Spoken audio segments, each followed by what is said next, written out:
하나님의 말씀을 보시겠습니다. 요한계시록 9장 12절로 16절 말씀까지 함께 보시겠습니다. 첫째 하는 지나갔으나 보라 아직도 이후에 하 둘이 이르리로다. 여섯째 천사가 나팔을 불매 내가 들으니 하나님 앞 금단 네 뿔에서 한 음성이 나서 나팔 가진 여섯째 천사에게 말하기를 큰강 유브라데에 결박한 네 천사를 놓아주라 하매 네 천사가 놓였으니 그들은 그 연올 시에 이르러 사람 3분의 1을 죽이기로 예비한 자들이더라. 나병대의 수는 2만만이니 내가 그들의 수를 들었노라. 아멘. 할렐루야. 오직 예수님을 찬양합시다. 앞으로 다가올 유브라데 전쟁에 대해서 오늘은 말씀을 듣도록 하겠습니다. 앞으로 유브라데 강 지역에 다가올 전쟁입니다. 그런데 이번 미국, 이스라엘과 이란 전쟁을 성경에서 말하는 마지막 전쟁이다, 아마겟돈 전쟁이다, 또 곡과 마곡 전쟁이란 설들이 분분했습니다. 그러나 모두 계시록의 말씀을 이해하지 못한 부분들이 있었습니다. 요한계시록은 우리에게 분명히 첫째 하인 황충재앙이 있고 그 후에 둘째 하인 여섯째 재앙인 유브라데 전쟁이 계속 있다고 말씀을 합니다. 그런데 황충재앙도 아직 이 세상에는 오지 않았습니다. 요한계시록 9장 12절 말씀을 보십니다. 첫째 하는 지나갔으나 보라 아직도 이후에 하 둘이 이르리로다. 아멘. 첫째 하는 황충재앙이라고 말씀을 드렸습니다. 자, 그런데 첫째 하는 이제 지나갔다는 것입니다. 그리고 바로 이어지는 하가 둘째 하가 이르리로라고 말씀을 하고 있습니다. 다섯째 나팔에 나타난 황충재앙은 첫째 하입니다. 그리고 아직 두 개의 하가 남아있다고 합니다. 첫째 하가 끝나고 나서 여섯째 천사가 나팔을 불면은 두 번째 하가 시작됩니다. 여섯째 나팔을 불 때 13절은 하나님 앞 금단 네 뿔에서 한 음성이 나서라고 말합니다. 이 금단 네 뿔은 성소 안에 있는 금향단 네 뿔인데 향단이란 성도들의 기도를 말합니다. 요한계시록 5장 8절 말씀을 함께 보시겠습니다. 책을 취하심에 네 생물과 24장로들이 어린 양 앞에 엎드려 각각 검은고와 향이 가득한 금 대접을 가졌으니 이 향은 성도들의 기도들이라. 아멘. 성도들의 기도들을 금향단에 하나님은 모아가지고요, 이 세상에 그 기도들을 쏟아 붓는다고 말씀을 하고 있습니다. 이 기도는 사실상 성도들의 오남 맺힌 기도입니다. 그것들을 하나님이 다 이제 금향로에 모아가지고 쏟아 붓는다는 말씀을 하고 있는 것입니다. 그러므로 금향단 네 뿔에서 한 음성이 났다는 것은 땅에서 예수를 증거하는 성도들의 기도가 가득 차서 상달되었다는 뜻입니다. 즉 마지막 때가 가까웠다는 것입니다. 이제 유브라데 강 3차 대전이 일어난다는 것입니다. 네 뿔에서 난 음성입니다. 첫째와 황충재앙이 끝나고 나서 13절과 14절에서 이렇게 말씀하고 있습니다. 함께 말씀을 보십니다. 여섯째 천사가 나팔을 불매 내가 들으니 하나님 앞 금단 네 뿔에서 한 음성이 나서 나팔을 가진 여섯째 천사에게 말하기를 큰 강 유브라데 강을 결박한 네 천사를 놓아주라 하매. 아멘. 하나님께서요, 네 천사를 통해서 유브라데 강을 지금 붙잡고 계신다는 것입니다. 그런데 유브라데 강을 붙잡고 있는 네 천사에게 놓아주라고 하면은 이제 무엇인가가 일어나는데요. 바로 그것이 세계 3차 전쟁이 일어날 것이라고 말씀을 하고 있는 것입니다. 3차 전쟁이 아닐지라도 전쟁이 일어난다는 것입니다. 동서남북 4대 열강이 팽팽히 맞섰던 힘이 서로의 이권 때문에 유브라데 강에서 전쟁이 시작이 됩니다. 첫째 하인 황충재앙은 사람이 5개월 동안 죽고 싶어도 죽지 못하는 고통을 당했습니다. 둘째 하인 유브라데 전쟁의 재앙은 재앙보다 더 심한 고통이 있을 것입니다.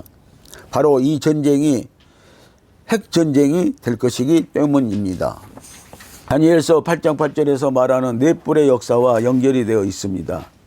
헬라 제국의 알렉산더 대왕 곧 순염소의 뿔이 꺾이고 난 다음 제국이 네 나라로 분할되는 네 뿔의 역사를 말하는 것입니다. 다니엘서 8장 8절 말씀을 함께 보십니다. 순염소가 스스로 심히 강대하여 가더니 강성할 때에 큰 뿔이 꺾이고 그 대신에 현저한 뿔 넷이 하늘 사방을 향하여 났더라. 아멘. 순염소는요 헬라 제국을 말하고 있고요. 큰 뿔이 꺾였다고 하는데요. 이 알렉산더 제왕이 죽었다고 말을 하고 있는 것입니다. 그 알렉산더 왕 밑에서 네 장군의 뿔이 현저한 뿔이라고 말씀을 하고 있는데요. 이 뿔이 하늘 사방 바람을 향하여 났더라고 이렇게 말씀을 하고 있습니다. 알렉산더 대왕과 같이 나라를 빼앗았던 그 지역을요. 동서남북 그 지역을 네 장군이 알렉산더 사망 후에 나누어 갖게 되는 것입니다. 그래서 하늘 사방으로 향하여 났더라고 이렇게 말씀을 하고 있는 것을 볼 수가 있는 것입니다. 네 천사 곧 네 바람을 놓으면은 네 바람의 역사인 서방의 유럽 연합과 동방의 아시아의 연합과 북방의 러시아 연합과 남방의 아프리카 연합이 서로 자기들의 이권 때문에 충돌하는 전쟁을 한다는 것입니다. 그런데 아직까지도 아시아 연합과 북방 러시아 연합은 형성 중에 있습니다. 이사야 49장 11절로 12절 말씀을 함께 보시겠습니다. 내가 나의 모든 산을 길로 삼고 나의 대로를 도두우리니 혹자는 연방에서 혹자는 북방과 서방에서 혹자는 신림 땅에서 오리라. 아멘. 동서사방 4대 그룹이 형성되어 전쟁에 참여한다는 말씀입니다. 신림은 중국입니다. 지금 신림은 칭하이 성에 있습니다. 동방아시아의 그룹의 리더가 될 것입니다. 다윗은 블레셋과 전쟁할 때 전쟁은 여호와께 속한 것인즉이라고 했습니다. 모든 전쟁은 하나님이 주관하시는 전쟁인 것입니다. 땅의 사방의 바람을 붙잡고 계시는 하나님입니다. 요한계시록 7장 1절 말씀을 보시겠습니다. 2일 후에 내가 네 천사가 땅 네 모퉁이에 선 것을 보니 땅의 사방의 바람을 붙잡아 바람으로 하여금 땅에나 바다에나 각종 나무에 불지 못하게 하더라. 아멘. 땅의 사방의 바람은 아직도 불지 않고 있습니다. 사방의 사대 대륙 연합의 바람입니다. 하나님께서요 지금 붙잡고 있다는 것입니다. 그런데 그 바람을 왜 붙잡고 있느냐 하면 땅에나 바다에나 각종 나무에 아직 불지 못하게 하더라고 말씀을 하고 있는데요. 땅이나 바다에 각종 나무는 사람을 상징적으로 말하는데요. 이 구원받을 사람들이 있다는 것입니다. 그래서 아직 불지 못하게 붙잡고 있다고 말씀을 하고 있는 것입니다. 땅의 사방의 바람은 아직도 불지 않고 있습니다. 사방의 바람은 사대 대륙 연합의 바람입니다. 스가랴서 6장 5절 말씀을 보시겠습니다. 천사가 대답하여 가로되 이는 하늘의 네 바람인데 온 세상의 주 앞에 모셨다가 나가는 것이라 하더라. 사방의 바람이 바로 하늘의 네 바람인데라고 말씀을 하고 있습니다. 그런데 이 바람을 세상의 주 앞에 모셔섰다가 나가는 바람이라고 말씀하고 있습니다. 이 바람이 사방으로 동서남방으로 나가면은 이제 무슨 일인가 일어난다고 말씀을 하고 있는 것입니다. 다니엘서 7장 1, 2절 말씀을 함께 보십니다. 바벨론 왕 벳사랄 온년에 다니엘이 그 침상에서 꿈을 꾸며 내 속으로 이상을 받고 그 꿈을 기록하며 그 일의 대략을 진술하니라.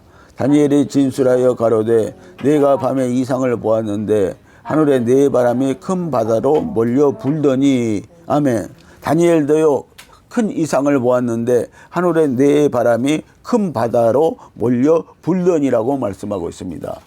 여기에서 큰 바다는요 우리가 알고 있는 바다를 말하는 게 아니라 이 세상을 말하고 있습니다. 땅의 바람을 말하고 있는 것입니다.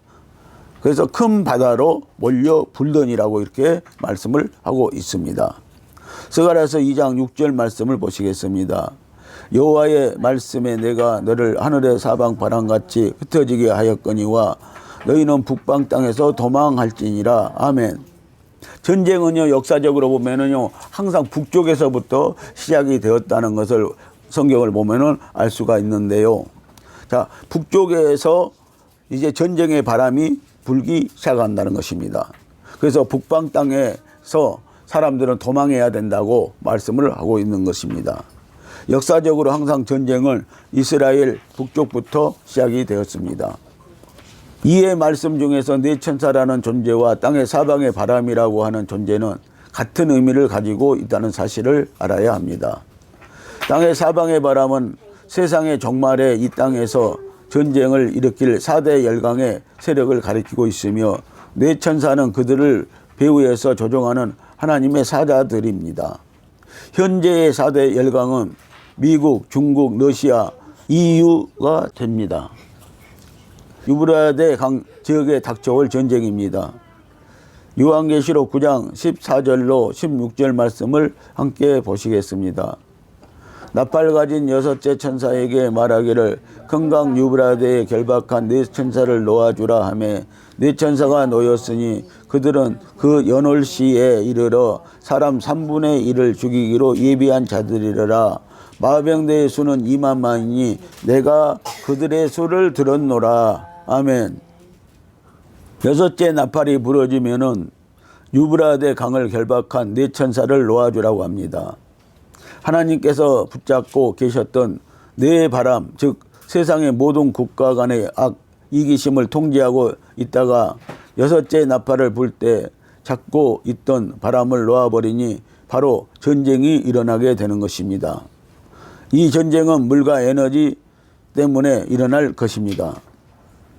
이 전쟁이 얼마나 큰 재앙을 갖고 있는가 하면은 전쟁에 가담한 사람 3분의 1을 죽이기로 했다는 것입니다. 그러므로 유브라데 강에 결박한 네 천사를 놓아주라는 것으로 일어나는 전쟁은 3차 세계대전을 말하는 것입니다. 유브라데 강 전쟁에 2만만 곧 2억의 4대 대륙의 군대가 집결하게 됩니다. 이 전쟁에서 2억의 3분의 1이 죽게 되니 그 수가 약 7천만 명이 됩니다. 세계대전 1차, 2차 세계대전에서도 한 자리에서 이렇게 많은 군대가 동원된 적이 없었습니다. 2억의 군대가 유브라데 강에서 전면전을 치르게 되는데 이 전쟁은 몇 년이 걸리지 않고 어느 날 1시간 안에 7천만 명이 한꺼번에 죽는 가공할 전쟁이 될 것입니다. 이 전쟁은 이스라엘과 이라크, 이란의 전쟁이 될 것입니다. 이스라엘은 지금 핵무기를 300기 정도를 보유하고 있습니다. 그러나 이라크, 이란은 현재 한 기도 갖지 못하고 있습니다. 몇 년도, 몇 월, 며칠, 몇 시, 1시간 안에 사람 3분의 1이 죽는다고 하였기 때문입니다. 핵전쟁 외에는 없기 때문입니다. 여러분들 일본에 핵폭탄이 떨어졌을 때도요 6천만 명이 죽었다고 합니다. 그런데 며칠 동안에 죽은 사람의 수입니다. 유브라데 강에 떨어진 이 핵무기는요 1시간 안에 7천만 명이 죽는 전쟁이 될 것이라고 말씀을 하고 있습니다. 이스라엘이 먼저 쏠 수도 있다는 것입니다. 이 전쟁에서 1시간 안에 7천만 명이 죽는 일반적인 전쟁이 아닌 과거 어느 전쟁과 다른 상상할 수 없는 전쟁, 소위 핵전쟁이 될 것입니다. 핵으로 인한 가루가 바람을 타고 세계로 번지고 또 사람들이 죽게 될 것입니다. 이 전쟁이 바로 6째 나팔의 두째 하가 되는 것입니다. 전쟁의 시기는 몇 년도, 몇 월, 몇 일 날에 일어날 것입니다. 예를 들면은 2030년 4월 25일 새벽 4시에 핵미사일이 쏘아짐으로 1시간 안에 7천만 명이 죽는 전쟁이라는 것입니다. 이렇게 6번째 나팔을 불면 유브라데 강 전쟁 3차 세계대전이 터지고 유브라데 강 전쟁으로 인해 지구는 대혼란에 빠지게 됩니다. 왜냐하면 이 전쟁에 참여한 군인의 3분의 1이 죽게 되므로 지구의 평화가 무너지고 전쟁의 공포에 휩싸이게 됩니다. 그렇지 않아도 다섯째 나팔인 첫째 하에서 무정행에서 항충이 올라와 육적으로는 전염병 같은 것으로 많은 사람들이 재앙을 당했습니다. 죽고 싶어도 죽지 못하는 고통을 당했습니다. 그리고 무정행으로부터 올라온 악한 영들의 역사로 세계 경제 문제에도 질서가 무너지고 악한 자들로 불법이 행행하게 되어 모든 백성들은 공포에 쌓여 있는데, 거기에다 유브레데 강의 전쟁으로 핵폭탄으로 인한 핵가루 같은 것이 지구를 덮어 세계 곳곳에 이상기후가 나타나므로 많은 국가들의 농목축업이 마비되어 기근이 지구를 덮게 될 것이기 때문입니다. 지금 미국과 이란, 이스라엘 전쟁에서도 에너지로 인한 기근이 오고 있는데요. 이 유브라데 강 전쟁은 핵전쟁이므로 많은 이상기후 현상으로 말미암아 이 세계가 혼란에 빠질 것이라는 사실입니다. 세계가 큰 기근이 올 것이라는 것입니다. 그래서 이 전쟁에서 가공할 무기 핵폭탄의 논란, 세계의 모든 민족과 나라들이 이 재앙을 막을 수만 있다면 세계를 통치할 수 있는 총통이라도 선출해야 된다고 생각해서 한 총통을 선출하는데, 이때 선출된 자가 적그리스도, 가칭 세계 총통이 등장하여 다니엘서에서 예언한 한 일에 7년을 세계 총통으로 쓰임받게 되는 것입니다. 짐승인 적그리스도가 세계 총통의 자리를 임기 7년으로 정하는 조약을 하고 세계를 통치하게 됩니다. 이 3차 대전으로 어마어마한 희생을 치르고 난 세계 모든 국가들이 이런 전쟁을 막기 위하여 세계 단일 지도자를 내세워 7년의 임기를 정하고 세계 모든 나라 앞에 조약을 맺고 세계 평화를 유지하게 합니다. 적그리스도의 출현은 언제입니까? 요한계시록 6장 2절에서 흰말은 예수 그리스도도 아니고 복음운동도 아니고 적그리스도의 운동을 상징합니다. 흰말은 종교전쟁, 종교혼합, 적그리스도 세우기 운동입니다. 종교전쟁은 유럽에서 9차례나 있어 왔었고, 종교혼합은 지금 현재 일어나고 있는 상황입니다. 적그리스도 운동 세우기 운동이기 때문에 적그리스도의 영을 받은 거짓 선지자들이 많이 출현하고 있는 때입니다. 그 뿌리는 다니엘서 2장 31절로 45절 말씀을 보면은 한 큰 신상 노마에 붙은 10발가락인 재생 노마 이후에서 세계 총통이 출현합니다. 다니엘서 9장 27절 말씀을 함께 보시겠습니다.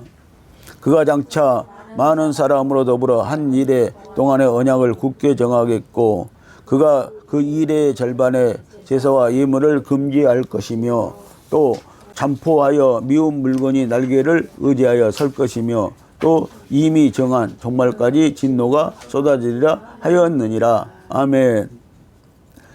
자, 한 일에는 7년을 말하고 있습니다. 7년 동안 굳게 언약을 정한다는 것입니다. 그리고 일의 절반은 후 3년 반을 말하고 있는 것입니다. 전 3년 반 때는 예배를 드릴 수가 있었지만 후 3년 반 때는 예수 믿는 사람들은 예배를 드릴 수가 없게 되어집니다. 그리고 적그리스도에게 예배를 하는 시간이 되어지는 것입니다. 그리고 짐승이 그가 잠포하여서 안악하여져서 미운 물건이 날개를 의지하여 설 것이라고 말씀하고 있는데요. 적그리스도가 힘을 얻을 것이라고, 권세를 얻을 것이라고 말씀하고 있습니다. 그래서 이미 정한 종말 때까지 진노가 그에 의해서 쏟아질 것이라고 말씀을 하고 있는 것입니다. 한 일에는 7년을 말씀합니다. 적그리스도가 평화의 사도로 나타나서 7년의 언약을 체결하게 되므로 모든 사람들에게 환호를 받게 됩니다. 이 조약으로 적그리스도는 일시에 세계적인 평화의 사도로 초항을 받게 되며 세계 모든 백성들은 평화의 왕으로 새롭게 등장한 적그리스도에게 세계 평화를 기대하게 될 것입니다. 그런데 이 조약은 해결권에게는 권력적인 조약인 반면에 이스라엘 백성에게는 국가적인 조약이기 때문에 해교도권으로부터는 배척을 받게 되고 이스라엘은 한영을 하게 됩니다. 적그리스도에 의해 제3정선이 세워지고 이때 이스라엘은 이 적그리스도를 그들의 메시아로 착각하기에 이르게 될 것입니다. 요한복음 5장 43절 말씀을 보시겠습니다. 나는 내 아버지의 이름으로 왔으면 너희가 영접지 아니하나 만일 다른 사람이 자기 이름으로 오면 영접하리라. 바로 이 말씀이 예수님이 오면은 그들이 영접하지 않았지만 다른 사람이 적그리스도가 오면은 영접할 것이라고 말씀을 하고 있는 것입니다. 유대인들이 적그리스도를 메시아로 영접하는 시기는 한 일의 언약을 이룬 직후가 될 것입니다. 그리고 한 일의 언약의 절반쯤 되었을 시기에 적그리스도가 테러를 당하게 되고 다시 살아날 때 그를 세계의 모든 백성들은 메시아로 추앙을 하게 됩니다. 그러나 후 3년 반이 접어들면서 적그리스도는 유대인들 성전에 자기 우상을 세우므로 유대인들은 하나님을 대적하는 자인 줄 알고 예루살렘에서 또다시 적그리스도의 배척 운동이 일어날 것입니다. 이때부터 짐승인 적그리스도는 666표를 사람들에게 받게 하여 손과 발목을 붙잡게 될 것입니다. 요한계시록 14장 9절로 11절을 보면은 하나님을 믿는 성도들이 표를 받는 자들에게는 진노의 포도주와 함께 불과 유황으로 고난을 받아 누구든지 밤낮 쉼을 얻지 못할 것이라고 경고하셨습니다. 여러분, 적그리스도는 자기 표 666표를 받지 않는다고 고난과 환난을 줄 것이고요. 그런데 또 하나님은 그 표를 믿는 자들이 받았다고 해서 또 하나님은 환난과 고난을 준다고 이렇게 말씀을 하고 있는 것입니다. 그래서 우리는 이 표를 666표를 절대 받지 말아야 하는 것입니다. 이것이 유브라데 전쟁으로 인한 고통과 재앙이요 666표를 받지 않으면 살 수 없는 세상이 온다는 것입니다. 요한계시록 13장 15절 말씀을 보시겠습니다. 저가 큰 권세를 받아 그 짐승의 우상에게 생기를 주어 그 짐승의 우상으로 말하게 하고 또 짐승에게 경배하지 아니하는 자는 몇이든지 다 죽이게 하더라. 아멘. 이 적그리스도가 자기 우상을 하나님의 성전에 세울 뿐만 아니라요, 세계 도처에 자기 우상을 세울 것입니다. 그런데 말하는 우상이라고 그랬습니다. 짐승이 말을 하는 우상입니다. 그런데요, 요즘에 AI가 말을 합니다. 그런 것처럼요, 짐승은 이때 말하는 우상, AI 우상을 세계 각 도처에 자기 우상을 세울 것이라고 말씀을 하고 있는 것입니다. 여러분들 절대 이 짐승의 우상에 경배해서도 안 된다는 사실을 아시기 바랍니다. 이것이 곧 유브라데 강 전쟁을 인하여서 나타날 환난입니다. 고난입니다. 고통입니다. 사랑하는 성도 여러분, 말씀으로 무장하시어 전신갑주를 입어 승리하시기를 축복합니다. 기도하시겠습니다.